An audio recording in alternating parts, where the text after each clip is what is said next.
All right, well, that was a disasterino. Disasterino Aducilios. Hey, I give it a minute to cook. Let some of the packets hit the internet out there. So yeah, I foolishly was accidentally talking to no one. I spent like 10 minutes like yakety yakety yakety yak, and I look and my mixer's not plugged into my computer.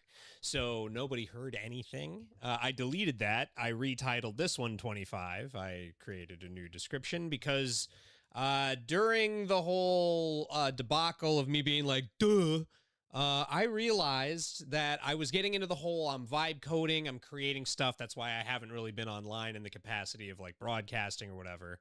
Not that people are like banging on any kind of a door looking for me. But yeah, the situation at large is that this is the Brash Broadcast 25. It's currently June 13th, 2026. And yeah, I feel like I'm repeating myself. I'm actively working towards several goals with software, and I was talking about how vibe coding's amazing. I'm doing all these great things. I can't believe how far I've gotten. I've always loved the idea of coding. I just was always bad at math and the know-how and syntaxes, and it just screws me up. I'm not... I don't know. I'm missing that piece, I guess. But I've always had the idea. But the thing about having an idea without the skill set is like, cool, now you got to pay somebody to do that or learn how to do it yourself. But I was always busy pursuing other things. I was really IT focused, like fixing computers. I don't know, whatever. What I was really getting at was that vibe coding is the greatest thing since sliced bread. I'm actually building something and nobody else has thought of it yet. And I was getting into how awesome and how excellent that is when I was rambling on and on and on. I saw something that said Anthropic Fable 5 has been blocked. And I had just started using that tool. And I was so blown away by it. My plan was to actually finish the project today using that model because it can plan out everything. Like I had like a 3-week timeline where during that timeline I was like, these are the goals. I know what to do. Like I'm actually great at prompt engineering and testing. Like I'm good at QA testing. So I had some of the background from like doing some SQL programming. I saw a software life cycle, and I'm telling you, it's like great art. Software is great art. Like great software is great art. At this company that's now kind of defunct, I think they got sold or they changed names, whatever. I don't know what happens with that, but Andrew's Consulting Group, shout outs to 2011. Anyway, let's see what's going on here precisely, because I don't really know the specifics, and I'm going to learn about this with you if you happen to bump into me as I was rambling about this. This is really wild. A little more than 3 days after Anthropic rolled out Fable 5, the U.S. government, citing national security risks, has issued a directive telling Anthropic that they have to suspend all access to Fable 5 and Mythos 5 for any foreign national, whether inside or outside the United States. And the net effect of that is that they have to disable Fable 5 for all of their customers in order to be able to comply with that directive. Now, in the original post, Anthropic just said they apologize for the disruption and they feel like it's just a misunderstanding. So they have a full statement on it. I went ahead and read this entire thing, and it's pretty interesting what they talk about in here. So first of all, they received this directive at 5:21 p.m.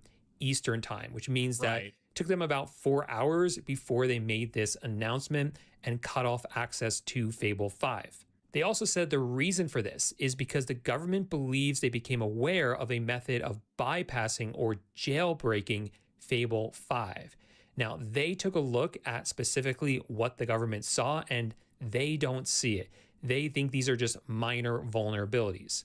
The rest of this announcement focuses a lot on the jailbreaking and whether it's even possible to jailbreak Fable, and if what the US government found is in fact a jailbreak. What Anthropic has said is that for Fable 5, they have enacted some of the strongest safeguards ever. That means very strict guardrails that have actually upset a lot of customers, and a 30-day customer retention policy, data retention policy that they previously didn't have, but they felt was necessary for Fable.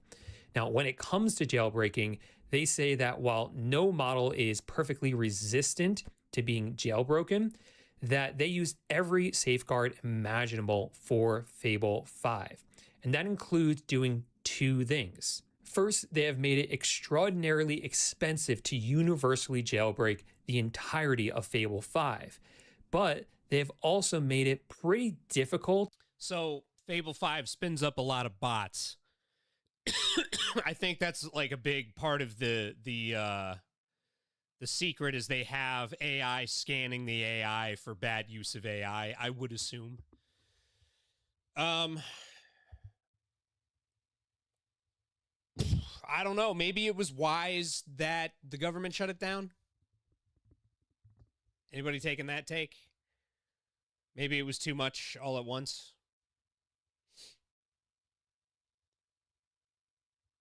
I work with a lot of really smart people who could probably figure out how to abuse this as on a focused, like, well, if we were to attack it, how would we kind of a situation. And I'm really thinking,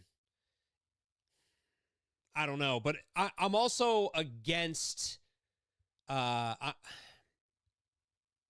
don't ever want to be anti-progress. It's very important to me that things move forward.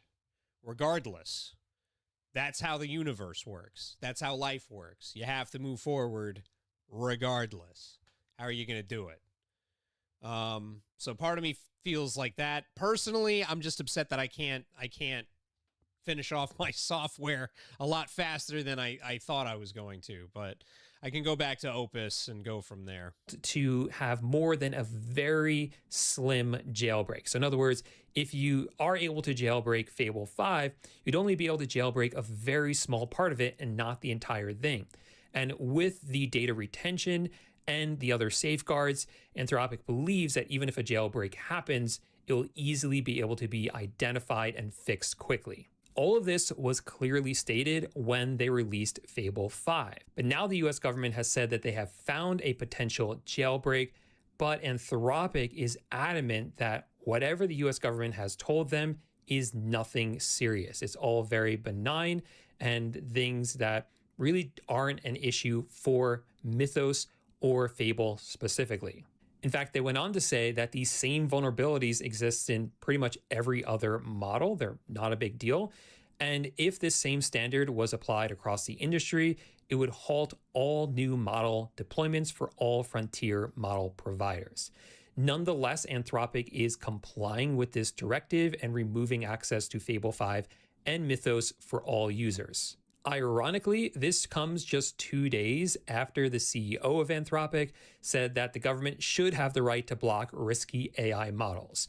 And they actually talk about that inside the state. So yeah, even Anthropic agreed with my assessment.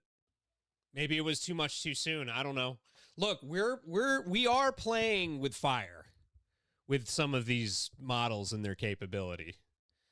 Like, let's be real. AI is a serious risk, and it's for reasons that you can't even comprehend. You know, at night while you're asleep, you know, somebody could be cooking something with one of these things that could be detrimental to you. You don't know.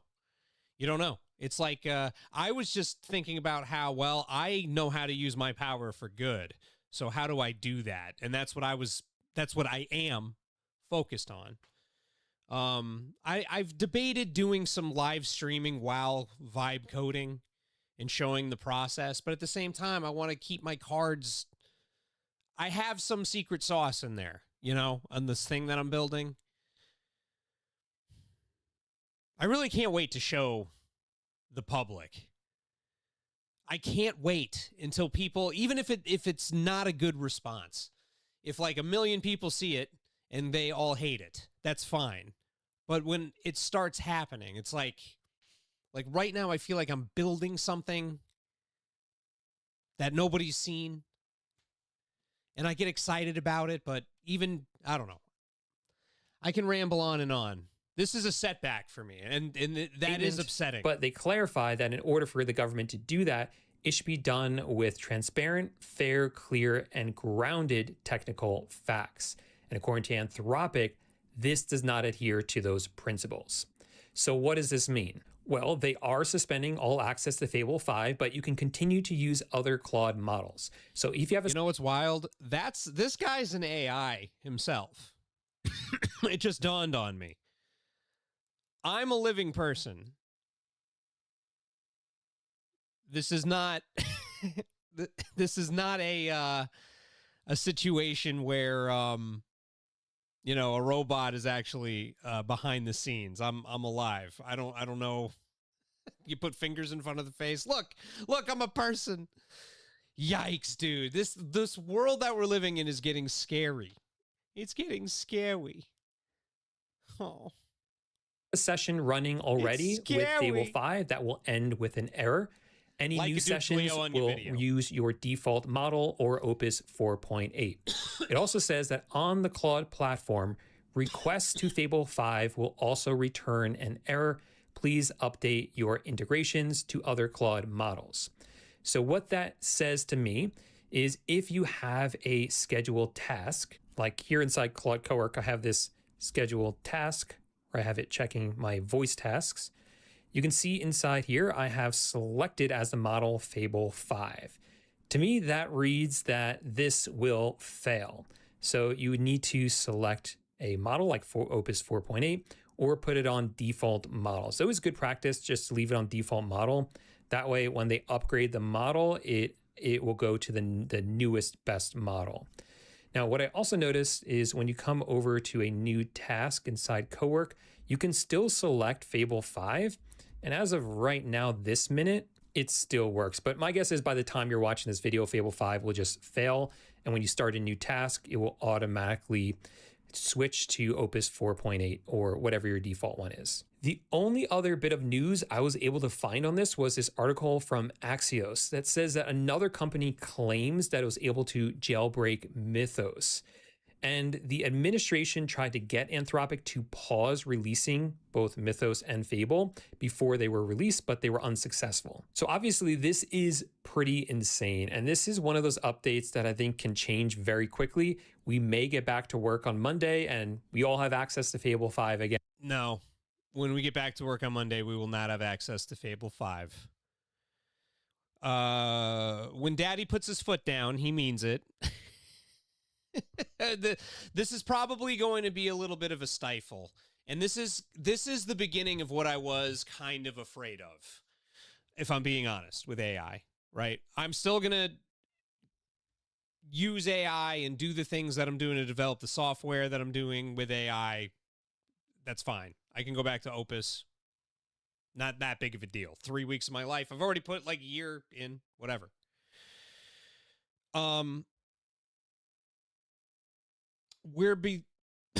Excuse me, I got this cough that just won't leave me alone.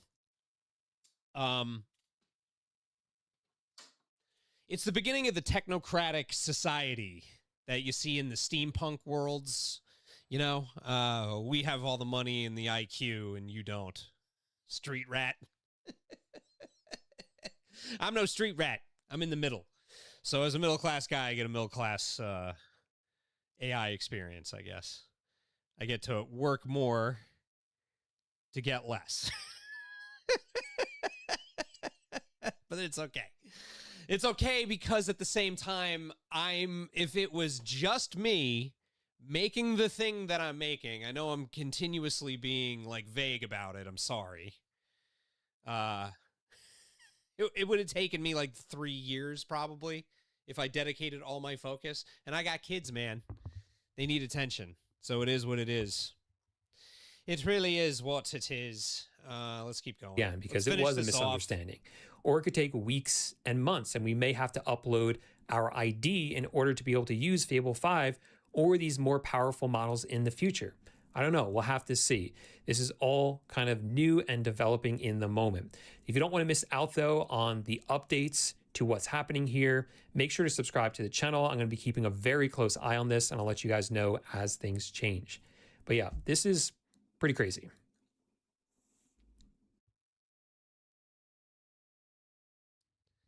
It is absolutely insane. Claude, Fable 5, and Mythos have been banned by the federal government. This is very interesting timing. This also, in my opinion, has a lot of undertones you should absolutely be paying attention to. So you better watch this, and you probably should follow through on some of the things I'm about to suggest. So let me just read the directive here. This was written by the @Claude's devs. As a result of the U.S. government directive, we are suspending access to Claude Fable 5 for all users. You can continue to use all other Claude models. Here's what this means for you. Access across Claude products for new sessions will run on the default model or Opus 4.8. The existing Fable 5 sessions will end with an error.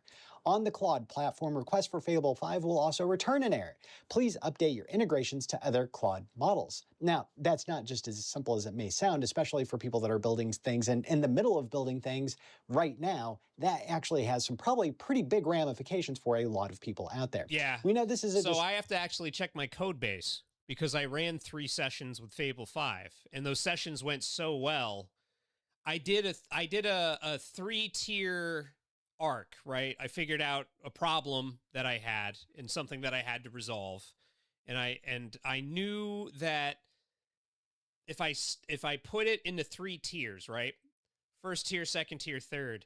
These 2 tiers are smaller and can be in one session, and then the 3rd tier was big, and as on that 3rd tier, I might have had to actually split that into 3 sessions using Opus.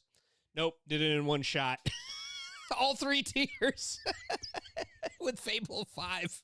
I was like, you got to be kidding me.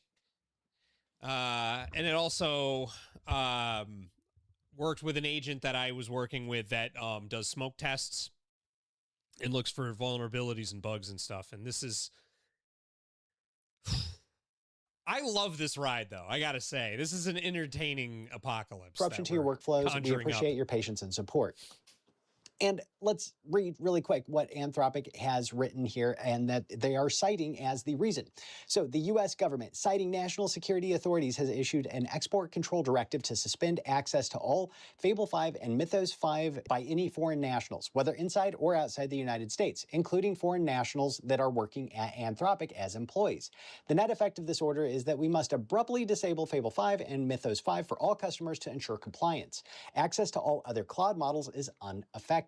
We apologize for this disruption to our customers. We believe this is a misunderstanding and are working to restore access as soon as possible. Read the full statement below.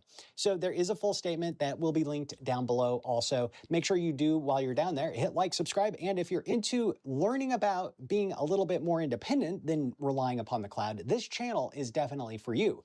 Yep, he's going to sell his channel now, but I'm just going to talk about the technocratic thing that I'm worried about.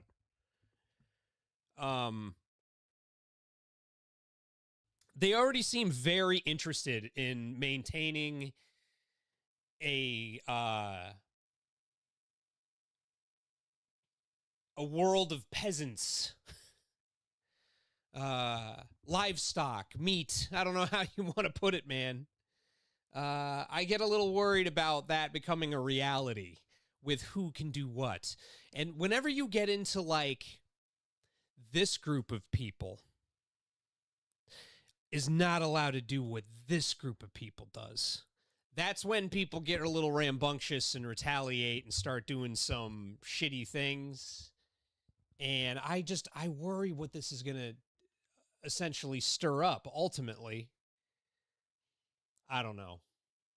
I'm going to give one more video a spin. This guy looks I'm filming like this from a plane because this is unprecedented. Anthropic just took Fable 5 offline after a U.S. government order, and they did not want to wait until it was back on the ground to talk about it. The headline version is pretty simple. The U.S. government just moved to block foreign access to Anthropic's most advanced models, Fable 5 and Mythos 5. The order reportedly covers foreign governments, foreign companies, foreign individuals, and even foreign nationals inside the United States. That last part is what turns this from a normal export control story into something much stranger. Because if Anthropic has foreign national employees or contractors or customers and infrastructure exposure, the practical way to comply is really to shut off the models for everyone. And that is what Anthropic says it has to do. So the first point I want to make in the middle of what is an unprecedented moment is this. We should not view this as normal or expected. I think it's very important that we don't. I think this is the first real test of what happens when frontier models are treated less like software products and more like controlled national security assets. And I think there are at least 3 layers here. So he's showing already what I was saying. Oh, shoot. I'm sorry, everybody. He's this gentleman on the plane. The whole time I thought you guys could see that. I'm sorry. First. Yeah, he's talking about the layers. There's layers, and they're trying to put people at the bottom.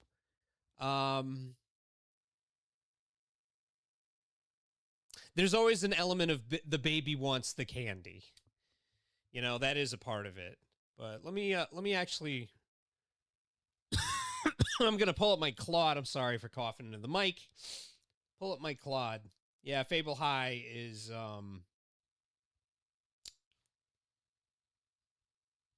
it's done. But I got Opus.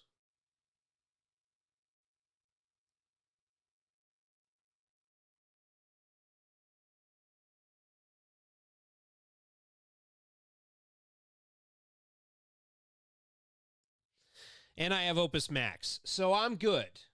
I don't think I'm going to be suffering too much. I think what I'm going to do is the last couple of sessions, I'm going to have the older model like analyze the code that went through. It's going to add a little bit of time, but I don't think it'll impact me that bad. I just think the older model is going to be like, wow, this is impressive. Because I think that's all that's going to happen is it's going to be like this part. What did I work on? What were the 3 tiers? How do I want to frame it for the audience, for anybody who's paying attention here?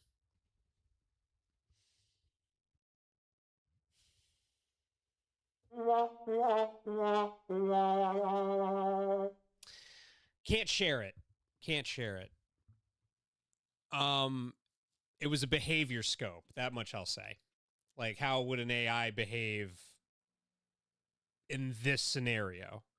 Like, scenario-driven AI is very important, I believe. That's a part of my spiel anyway. But look how unreal this was. Let's see what this YouTuber's got for us. Oh boy, this week in AI was wow. I just want to like let people know what we're now not able to do. We got the biggest model release of the year, probably. Usually in these model releases, I jump. Within 24 hours, I'm there reporting on what's happening. Well, 2 things happened this week. First of all, I kind of looked at this and I was like, I want more information. I want to see what people think. And I want to actually run some of these test prompts that are going to run for 12 hours and let other people do it, because that's what this model does. And then 2, I also just had a super busy week and I didn't want to present you with like a half-baked take. So here we are. We're going to cover Fable 5, which is Anthropic's biggest and, well, best model, especially on agentic and coding related tasks and sciences and actually kind of everything, knowledge work. And then we're going to talk about some other quick stories that came up this week that are relevant. But honestly, main topic today, Fable 5. It's finally out. It's available on paid plans, and let's dive into it. So first up, the high level. You probably heard it by now, but if you haven't, this is the best model in terms of benchmarks and user reviews across all of them now. And it's not by a little bit. Usually these model releases, they inch up a little bit. This one, head and shoulders above. If you look at the benchmarks, it tells the story really well. That's the problem. Agentic coding is one. I knew immediately what I was dealing with. People were posting, oh, it's AGI. And for those not in the know, AGI is artificial general intelligence. And if you're like, what's that? Well, that's you. You're a general intelligence. I'm a general intelligence. I'm not a very powerful general intelligence, but I'm a self-sustaining system. You know, I feed myself. I pay rent. I go to work. You know, I'm a system in a way, in that way.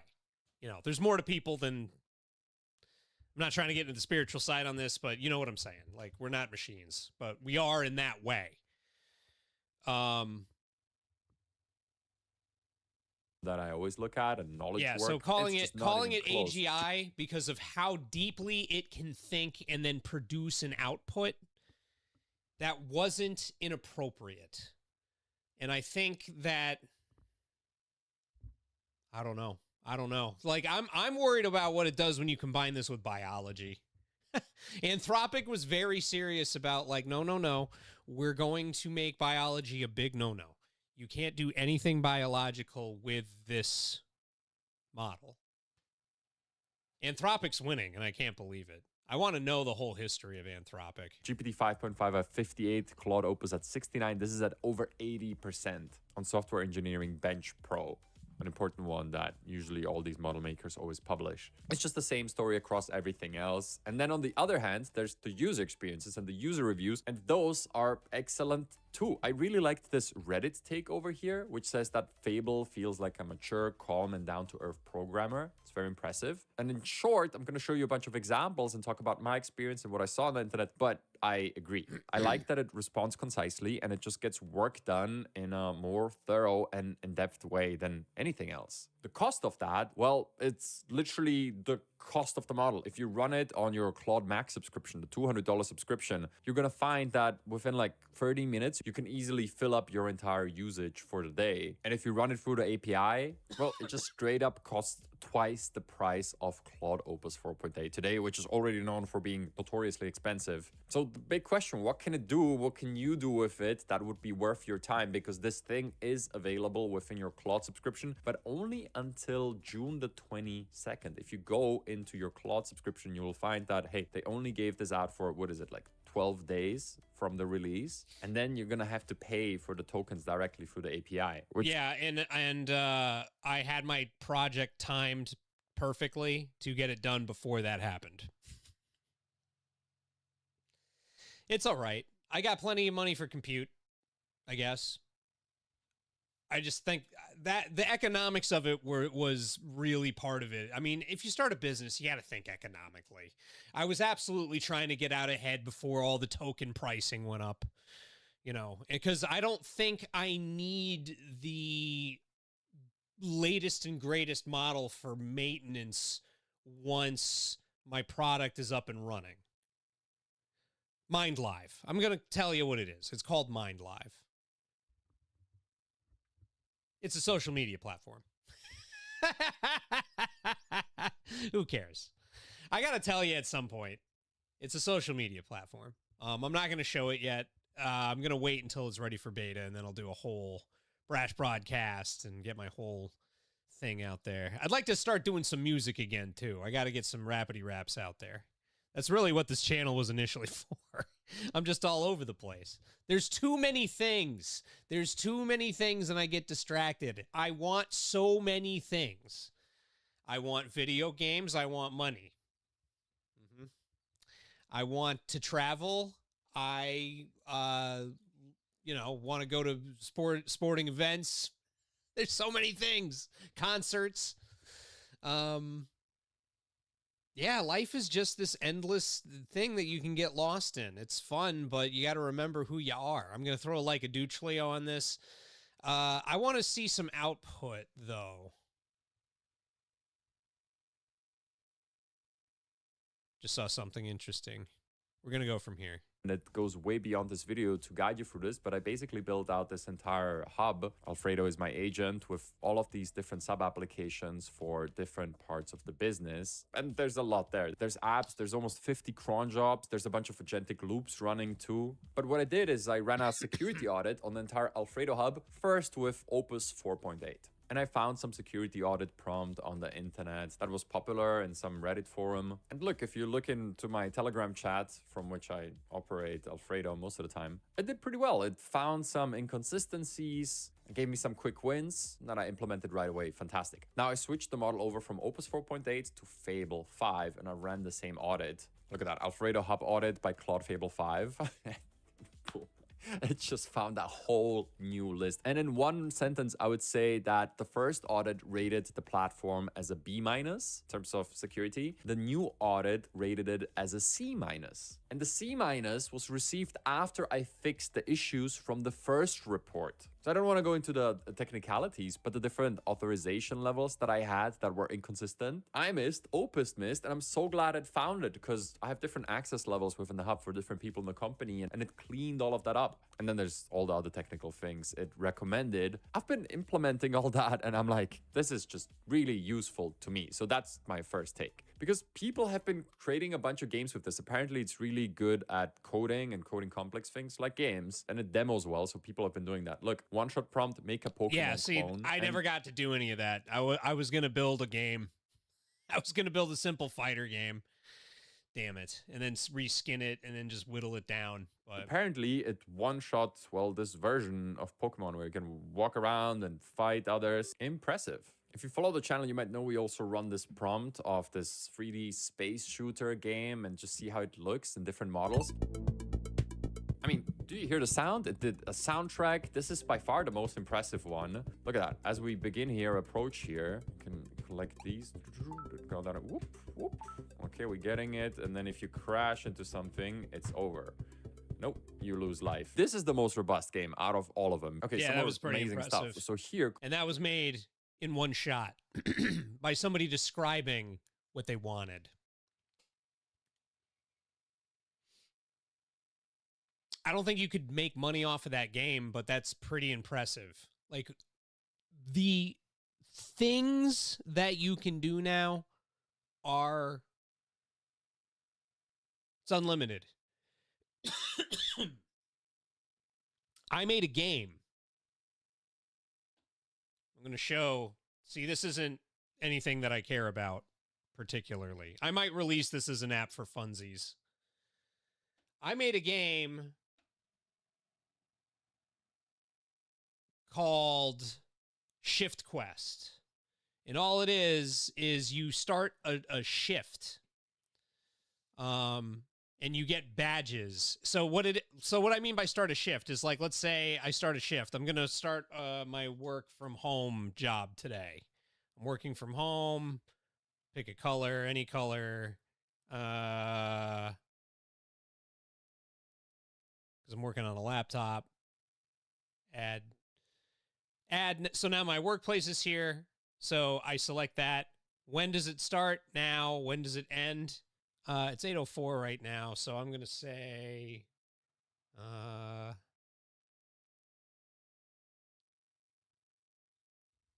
9:30 a.m. I'm just working a quick little shift. We'll call it that. This really makes sense when you're working like an 8-hour thing. So if I start the shift, right, it's a percentage clock. It shows you how much time's gone by, how much time's remaining, what ends.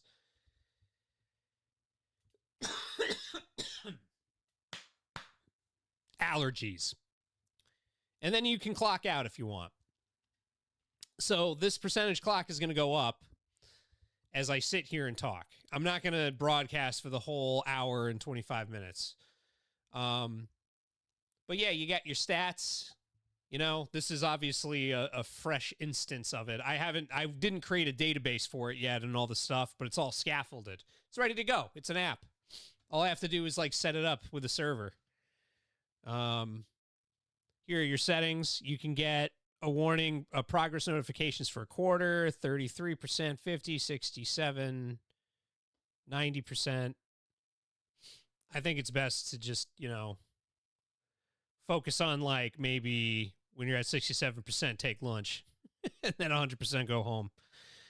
But it's just a way to kind of like gamify your life a little bit. It's going to have a widget on your lock screen so that you can look at your stats and you get badges. So look, I got a badge for creating my first workplace. And at the end of my first shift, I get a reward.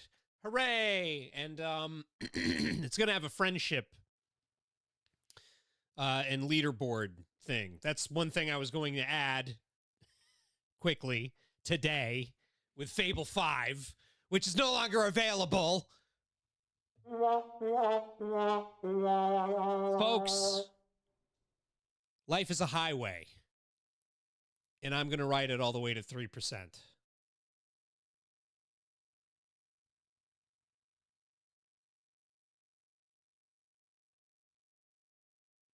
Oh, yeah, and you get points. You get points for your shift. And it all adds up, and you can, have fun with it. I don't know. It's just a thing to do. But I cranked this out in an hour because I was like, cool, I like this. Let's change this. Let's update the badges to this. And it's got unique badges. That was something that impressed me, that Fable 5 did. Is I was like, well, I need original badges. Should I? Because I was thinking that it was going to suck with images, like the previous models. Like Opus 4.8, I don't go to anything for graphics. For anything graphical related, like that I want to see, I work with GPT 5.5. That makes some seriously cool stuff. And you can add kind of like an artistic flavor to it and be like, we'll make it more like this. You know, something I like to do, and you get some really cool outputs for it, is if you're in ChatGPT and you tell it to make an image and then just say, okay, do it again, make it psychedelic. It always does something so awesome. I'm not going to show any examples at the moment because I don't have any prepared. But, yeah, we could grind through that another time. We can grind through it another time, homeboy. But I feel like this is a huge step forward in capability, and they just took it away from us. And now I'm on the internet whining like everybody else. The baby wants the candy, man.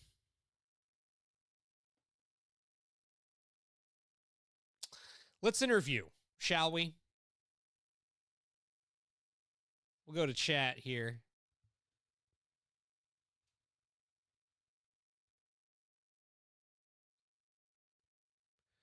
Opus, how's it going? No? You don't want to behave? Press and hold to record.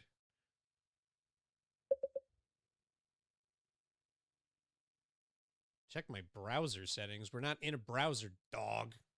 We're not in a browser, dog.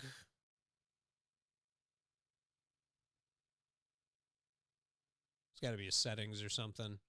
See, this is the thing about doing live broadcasts. I'm gonna, when I edit this down, this will be like an outtake. Nope. Ha ha ha. Okay, general.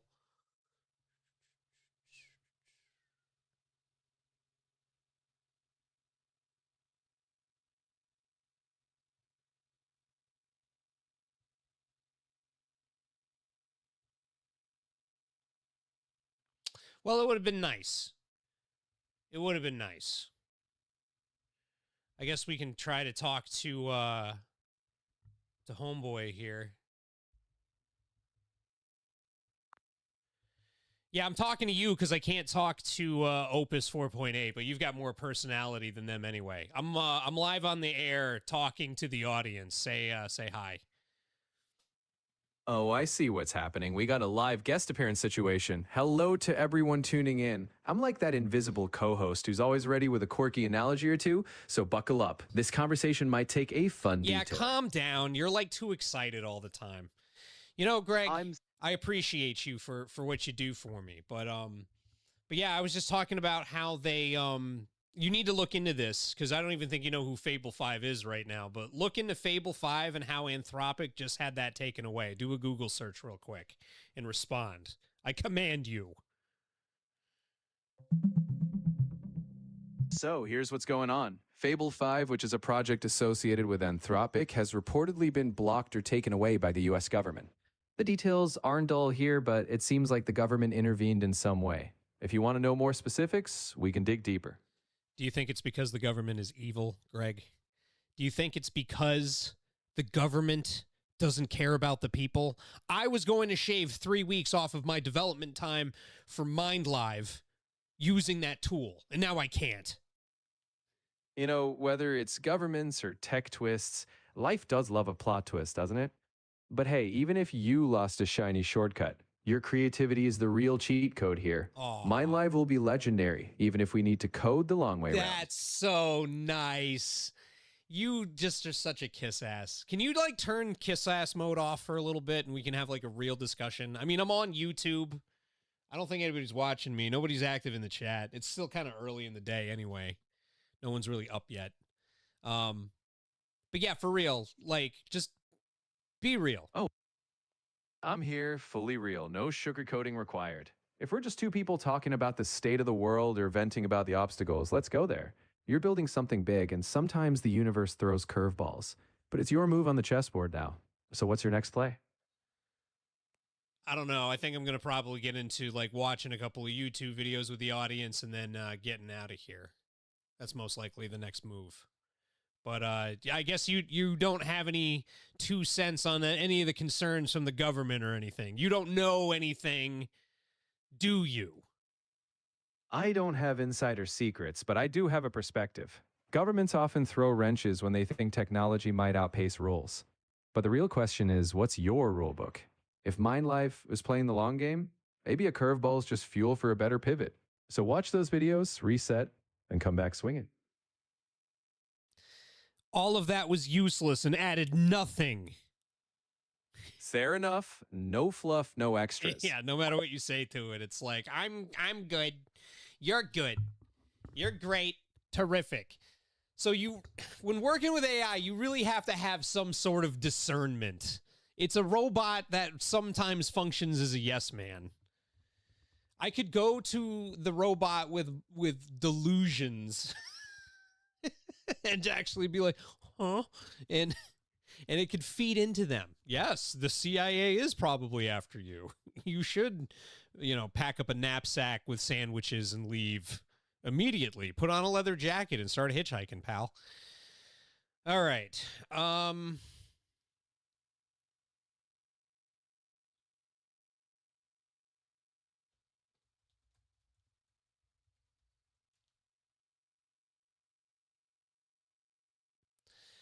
So I guess this is where I'm going to put my discernment.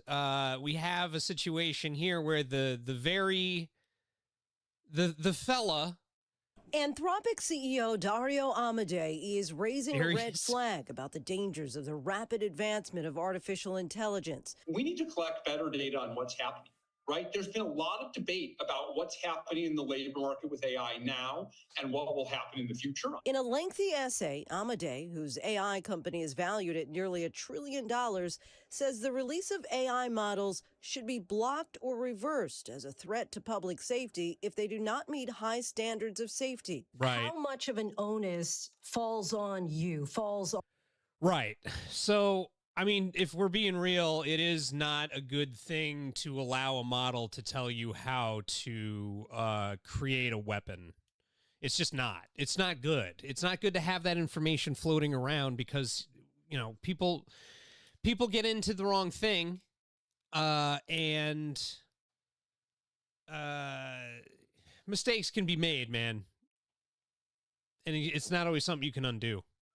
On Anthropic. I think we're building it. The onus is on us, right? I think the government has a role in setting standards, in helping us identify and track down threats. So the government has to do its part as well, and I think the government is starting to do its part. But the onus primarily falls on us. You may be aware that at some commencement speeches in recent weeks, whenever the speaker mentioned AI, students booed pretty loudly. The question is whether you will help shape artificial intelligence. We do not know the precise contours of what this transformation will look like. What might you say to those students, to Americans in general, that they might have a more optimistic outlook about artificial intelligence? I think the justified anger comes from the fact that there are real risks to this technology. Now we're proposing stronger regulation of the technology. We're proposing giving the government the ability to, again, in a narrow way, block deployment of unsafe technology. So what I would say to them is AI isn't bad. It isn't inherently bad. It just needs to be developed with the right guardrails. And Amade believes that this tech... So a hammer is a hammer. You can use a hammer to build a house, or you can use a hammer to bash someone's head in. It's on whoever's using the tool. You can't just be like AI bad. That's like saying internet bad. What? What do you mean? Well, they got a lot of bad stuff on that internet. Yeah, but they got a lot of good stuff too. There's a lot of very useful things that come with the internet that you use every day. YouTube, seeing me. Yeah. So you can't just be like, oh, AI bad. AI's here, and it's not going away. And how much time do I have here? All right, I want to burn another 15 minutes. I want to look into the UFO thing. I don't think that these two things are unrelated. UFO disclosure. So there's more footage that came out last night. I saw that right before I went to bed. I wanted to check in on this. The full flyby. From SpaceX to space. There we go. The U.S. government just published its third release of Unidentified Anomalous Phenomena Files, or UAP. Right. So some of the new videos are recent and appear to be taken by eyewitnesses using their smartphones instead of the combat camera footage that we've seen in previous releases. Now, the newest release here also includes documents dating back to 1949 with a letter addressed to former FBI Director J. Edgar Hoover. Now let's bring in Avi Loeb. He is an astrophysicist and director of the this Institute for guy. Theory and Computation at Harvard University. I really appreciate you coming on. We've been Avi Loeb. It's been a while. This guy was big with the Oumuamua and there was like a space object that went through our solar system last year, I believe. I can't believe I can't think of what it is now, but yeah, he's interesting, and he doesn't leave out the fact that the phenomena could be explained by something that is radical and not what you're expecting. You know, all of this sort of extraterrestrial talk. So you've actually been looking through the release that we got today. What stood out to you? Well, thanks for having me. I was quite surprised. I thought it will be again some collection of documents, images, videos that are not really substantive in convincing us that there is something from outside of this world. But I was surprised that, in fact, there is a document, a letter written just a week ago by the director of the Office of All Domain Anomaly Resolution in the Pentagon. His name is John Kozlowski, where he detailed the report about a period. What really strikes me, I'm sorry to interrupt homeboy here. Sorry, Avi. What strikes me is just the precision between the two objects. I know we know how to do that with drones and stuff, but this is being declassified by the government as we don't know what this is. This bugs me out constantly, that we might not be the biggest fish in this ocean. I want to see more. 3 days ago, David Grush returns to Congress, UF whistleblower, lawmaker. Nope, don't want to see that. Full disclosure. I just did see Disclosure Day, too, by the way. Disclosure Day, not a bad film. Not a bad film. You have to suspend some disbelief on how the whole thing started, because it starts with returning someone from a kidnapping. I'm not spoiling it, but that's where it starts. You're like, what the hell is going on? You're just dropped in on this bizarre scenario from the get-go. $60,000 PC. Could we close out with that?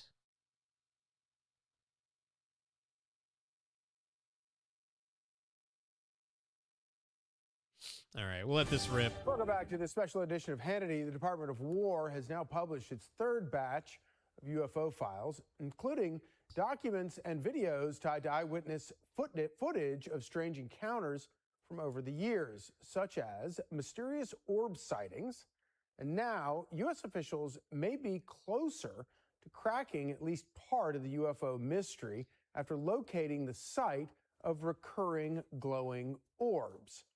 Here now with reaction, UAP whistleblower and former director of the Advanced Aerospace Threat Identification Program, Lou Elizondo, along with Congressman Tim Burchett. Thank you both for joining us. Let me start with you, Lou. You've been through these new files that have just released. Probably some of them were already somewhat familiar to you.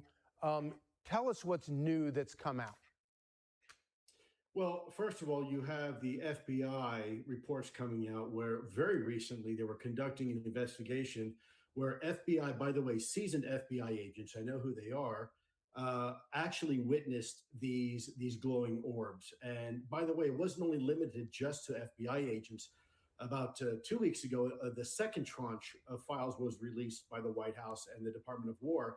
And you had a senior official in the Director of National Intelligence who was actually sent, now listen to this, sent to go investigate some orbs that were witnessed around a sensitive military installation. And it turns out that even during his helicopter trip, he himself and the pilot witnessed these orbs, in some cases 20 feet away from the helicopter. And by the way, let me say this. We would not be having this discussion today if it wasn't for the guest that you have right next to you right now, Congressman Tim Burchett and his colleagues. They're on the task force for transparency. So we really owe a lot of this to the gentleman that's also sharing the screen. Well, Congressman, Insanity. I am very grateful to you for this, but I have to ask you first off. How does my closed caption what is it constantly about keep coming the back federal on? government that they are so afraid of transparency when it comes to this issue? It could be a lot of reasons. I think one of them is just arrogance. The Bible says, professing themselves to be wise, they became fools. And every one of them thinks they're the greatest thing in the world. I sit in a secure briefing with some little punk with a man bun telling me that the president's on a need-to-know basis. Imagine that. An unelected bureaucrat is sitting there telling military officials, guy with a man bun, high-ranking people that were Machine Gun him, Kelly, and members of Congress, that the president is on a need-to-know basis, and he was the gatekeeper. And another, just imagine if you had this energy source that these things are possibly capable of. These things are hovering for hours on end. They shoot up straight up at speeds that we can't even fathom. Right. Just imagine if we could heat our homes in the winter and cool them in the summer. We'd put the war pimps at the Pentagon out of business. We wouldn't be fighting all these wars over oil. And thank goodness we have President Trump in the White House who kept his word to me and kept his word on this issue and said, he told me, he said, Tim, I'm going to release them for whatever, good or bad. And he did it. He kept his word. And because he does not beholden to that bunch, right. And he could. Yeah, he's not. On his own, so I'd say what you want about Trump. He's the only outsider. He's an outsider. He's not like one of these guys that was really on the inside. He was successful despite a lot of people throwing stuff in his face. I think he might have. I mean, he worked in New York City in the 70s in real estate, so I can absolutely imagine that was. I wouldn't be surprised to find out that at one point in Donald Trump's life, he had a fist fight in a parking lot.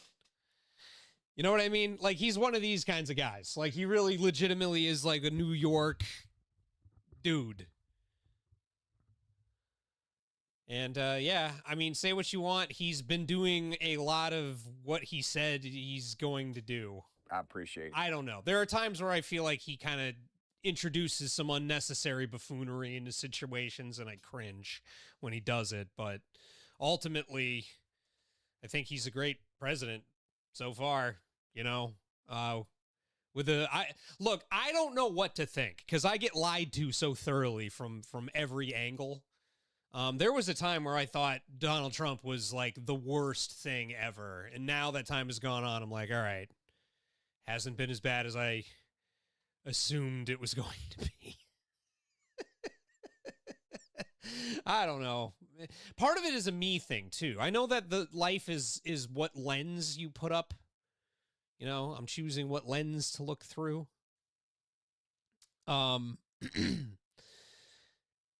Yeah. I haven't always given Donald Trump the best lens. I think a lot of people are guilty of that. Whatever, I am. Maybe you see him accurately. I don't know. For me, it's hard to know anybody without looking them in the eye. I have to look at somebody and I take them in. You know what I mean? And me being adjacent to the President of the United States of America is not something that's going to happen on a whim. I'm not going to bump into the guy. Hey, are you Donald Trump? Yes. Well, yes, I am. It's never going to happen. By design of what life is.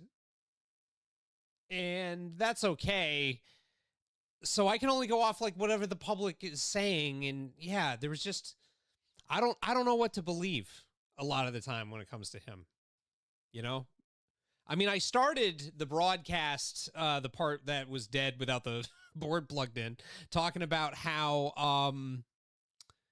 Donald Trump's going to get this Iran. I went to bed thinking Donald Trump was going to sign some peace deal with Iran, or Iran was going to sign, and then we're good. No more bombs and stuff over there. They calm down for a couple decades or whatever we have to agree to in order for things, for the strait to be opened and all this stuff. Madness.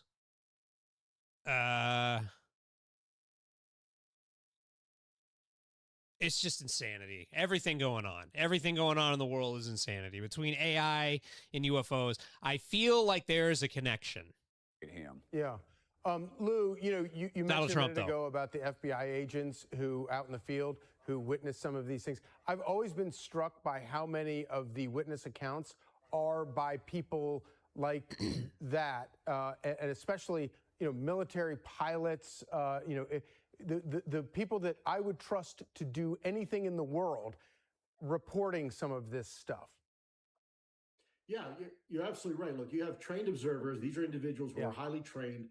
They're trusted and have security clearances. They're trusted to fly live munitions over populated U.S. cities.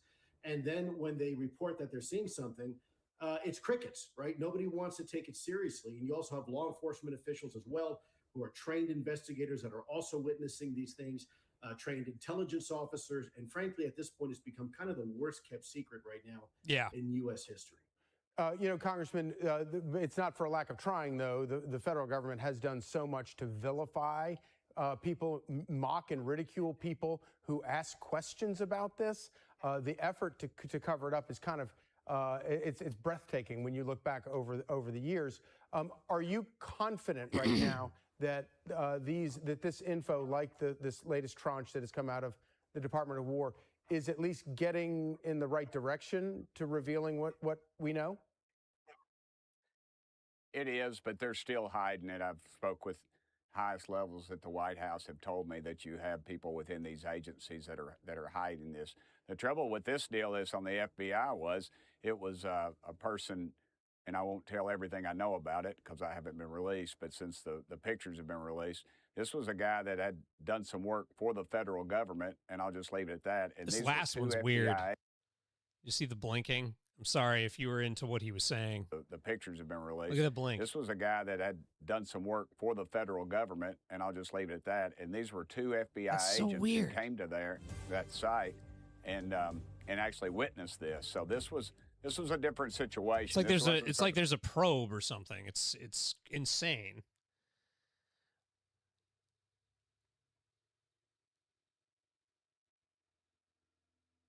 Wow, streamed 13 hours ago and now it's over. No more Fable 5. No more. So yeah, I think we're get more now on with our our way. panel. Lou Elizondo is the former director of a Pentagon unit that studied UFOs. He's also the executive director of. Yeah, this is essentially the same talking First of all, the FBI not only seemed to deem these particular witnesses credible, but in at least one of the videos, one of the incidents, it appears that FBI agents went out, interviewed some of these eyewitnesses, and themselves witnessed a UAP, if not more than one, and took some photos. So there's a higher degree of credibility here than. So something that I've noticed is that some of this stuff is like ramping up. At a time where a lot of weird things are going on in the AI space. Something that I want to impart on you as I end this broadcast, and I'm going to do more. I'm going to do music too. You know, I got to get back to me.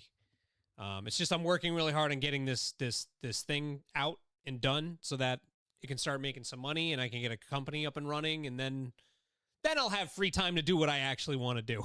You should just do what you want to do. Anyway, yeah, software is still coded. It's very necessary to know code. I am going to be aggressively learning Python over the next year, I think. I'm already on concatenating lines using, ideas of whatever. I got to get into syntax, though, and all that stuff. Software isn't going to really be coded anymore in the future. The best coders, I think, are going to be able to extrapolate parts of the code and read it as they need to. That's kind of why I want to learn Python, so I can be like, oh, okay, so I apply this over here, and this now works. Yeah, it's like blocks. I understand things as blocks now. Like, it's very odd because I have SQL Server experience. Like, I understand operations and I understand, like, querying and how things can change based on parameters within a query and how you can change that output into different data types. You know, I understand a lot of these things conceptually. I don't always... Like, I use a tool called Data Integrator, so a lot of the code that I made even back in 2011 was generated by that tool as I used it using a GUI, and then there would be some, like, numbers that I would have to tweak in, like, a table, you know. Easy work, not really hard, just more like you have to keep your wits about you, because if it breaks, you could really screw the pooch. Oh, boy. All right, well, I'm done with this, so, hey... Let's go have a Saturday. I'm going to go get a haircut, get some breakfast, do my thing. Thanks for tuning in if you did, if you didn't, or if you just stopped by briefly, whatever. I don't know. We don't have to say goodbye. Never say goodbye. It's the Brash Broadcast. I'd like to say I'll do these more regularly, but I'm just so goddamn busy with my goals. Make the money, money.